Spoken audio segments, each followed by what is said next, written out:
my name is Molly, and I work at the Cayce-West Columbia Branch of the Lexington County Library System. And I'm presenting another virtual story time today along the theme of adventure. Now, every book I'm reading today is from a publisher that's given permission for us to continue doing virtual story times. Starting off, we have HarperCollins and the great Where the Wild Things Are by the wonderful Maurice Sendak.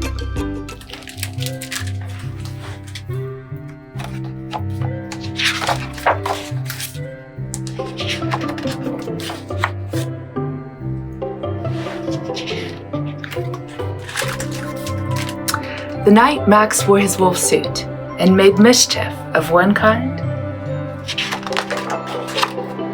and another, his mother called him Wild Thing, and Max said, "I'll eat you up." So he was sent to bed without eating anything. That very night in Max's room, a forest grew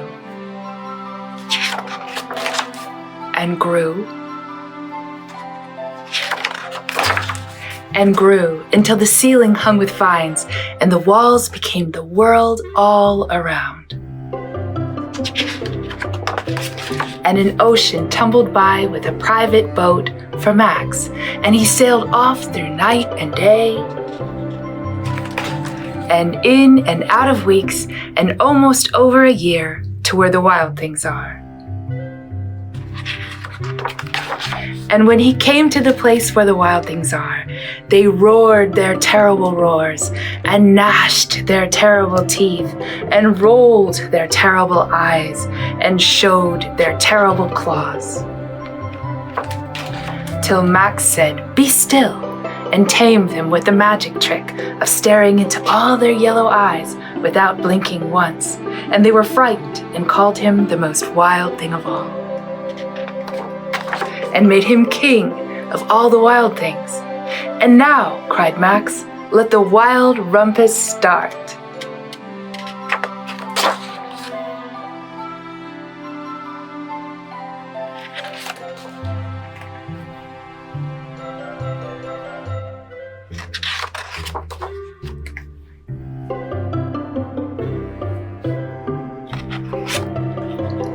"Now stop," Max said, and sent the wild things off to bed without their supper. And Max, the king of all wild things, was lonely and wanted to be where someone loved him best of all. Then all around from far away across the world, he smelled good things to eat. So he gave up being king of where the wild things are. But the wild things cried, "Oh, please don't go. We'll eat you up. We love you so." And Max said no. The wild things roared their terrible roars, and gnashed their terrible teeth, and rolled their terrible eyes, and showed their terrible claws. But Max stepped into his private boat and waved goodbye, and sailed back over a year, and in and out of weeks, and through a day, and into the night of his very own room, where he found his supper waiting for him. And it was still hot. Now, what kind of adventure was that? I just want to point out something I think is very interesting about this book. If you'll notice, at the very beginning of this story, what do we have right here? It looks like a wild thing to me. So here's my theory. Also, look at this. Look at this little tent right here. Doesn't that look a lot like this tent right here? So I think that before Max even went to where the wild things are, he had already imagined them. And this book is a dream. And when he woke up, he smelled his dinner from far away across the world. It was right there next to his bed, and it woke him up, and he came back.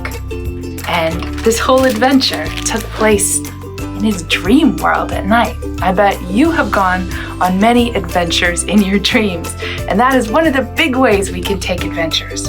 But sometimes we have an adventure without even meaning to. We have an accidental adventure, and that's what this book is about. Little Dog Lost, the true story of a brave dog named Baltic, by Mônica Carnesi and published by Penguin. Thank you, Penguin. Little Dog Lost.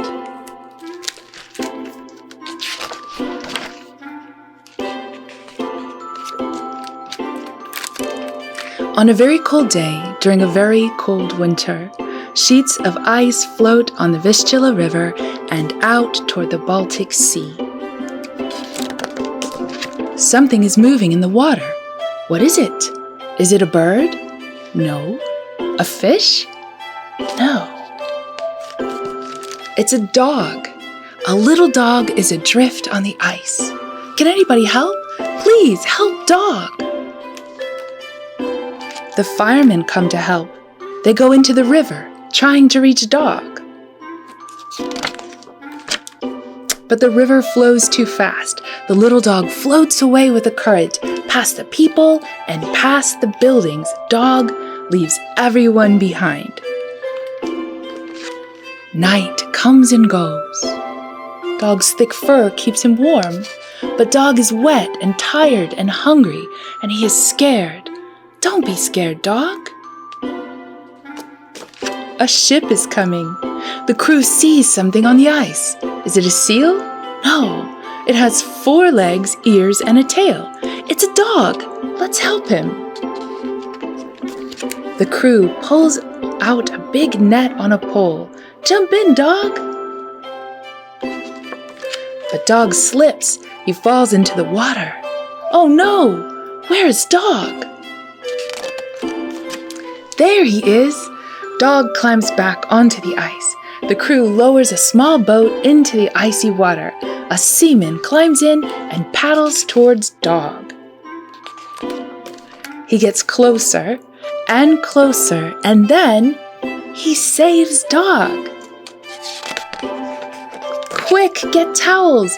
Quick, get blankets! The whole crew helps dog. Is dog okay? Dog is so weak and so tired, he can barely move. Finally, dog is warm. Finally, dog is dry. He eats and falls asleep, safe at last aboard the ship. When dog wakes up, he looks for the people who saved him. They are eating breakfast. Everyone is happy to see dog awake. They give dog a sausage. Dog finds the man who pulled him out of the water. Dog puts his nose on his lap. That's how he says, "Thank you." You're welcome, dog. You're welcome, Baltic. That's it. That's what we'll call you.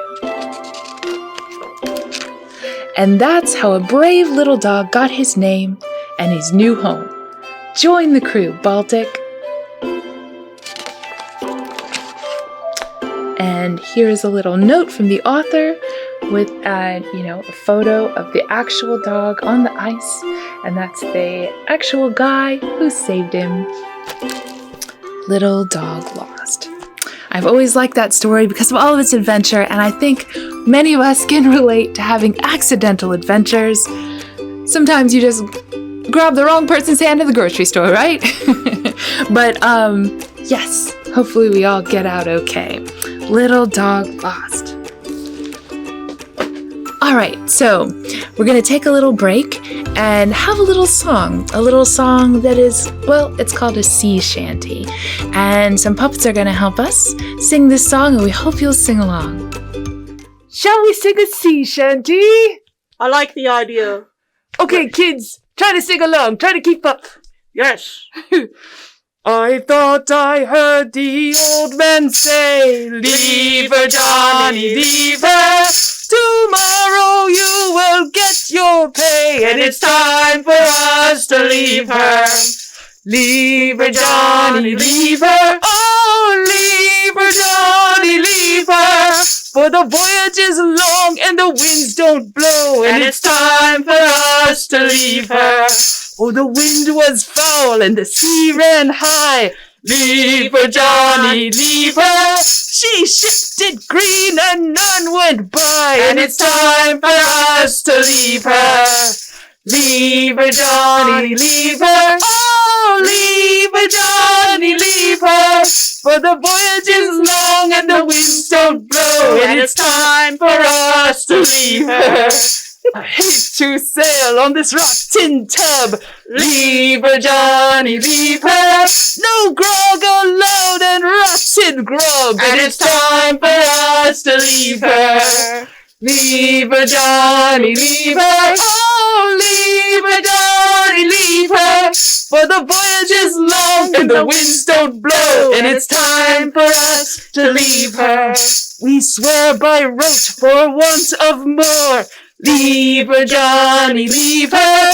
But now we're through, so we'll go on shore, and it's time for us to leave her. Leave her, Johnny, leave her. Oh, leave her, Johnny, leave her. But the voyage is long and the winds don't blow, and it's time for us to leave her. I think it's time to leave. I like it. Let's go. Yeah. See ya. Our final adventure story of this story time is called The Bear and the Piano by David Litchfield, and this comes to us from Clarion Books. We thank you, Clarion Books. And here is The Bear and the Piano. One day in the forest, a young bear cub found something he'd never seen before. What could this strange thing be, he thought. Shyly, he touched it with his stubby paws. Bonk! The strange thing made an awful sound. So the bear left. But the next day he came back, and the day after that too, and for days and weeks and months and years, until eventually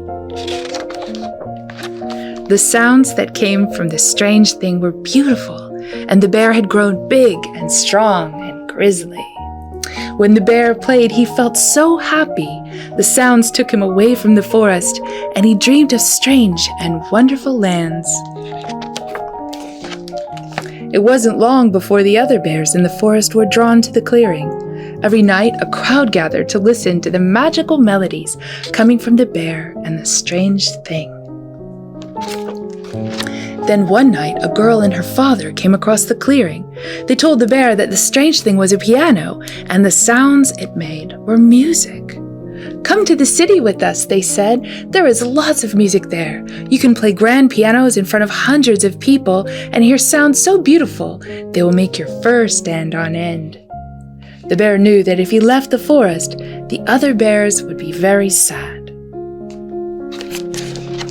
But he longed to explore the world beyond the woods, to hear more wonderful music, and to play bigger and better than before. And before long, the bear's name was up in big, bright lights in the big, bright city. He played sold-out concerts in giant theaters. Every night he performed with such passion and such grace to wild applause and standing ovations and huge admiration. The bear recorded albums that went platinum. He was interviewed for magazines. He won awards. He met new people every day and created headlines everywhere he went. The city was everything he had hoped it would be. But deep down, something tugged at the bear's heart. He had fame and awards and all the music in the world, but he missed the forest. He missed his old friends. He missed his home. So the bear decided to go back. He speedily crossed the river and excitedly pounded into the forest. He couldn't wait to tell his friends about his time in the city. But when the bear reached the familiar clearing, it was empty. No piano, no bears, no anything. The bear started to worry that his friends had forgotten him, or that they were angry that he had left them behind. Then a friend stepped into the clearing. "Hello," cried the bear, "I'm back. I've missed you so much." Without saying a word, the gray bear ran back into the trees. "Wait," called the bear. "I'm sorry I left. Please stop." But his friend just kept running.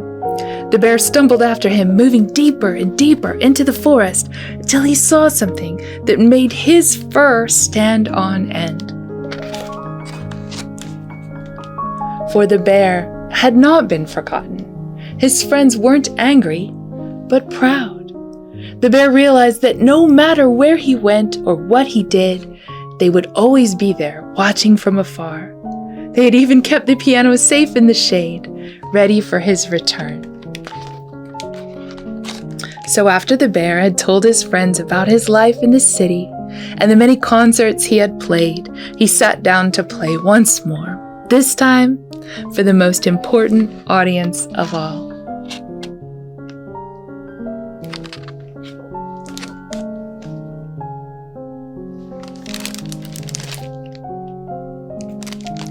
So, remember, when you're walking around your town, keep an eye out. You never know. You might just find a musical instrument sitting there waiting to be played. Wishing you many adventures in stories and in life.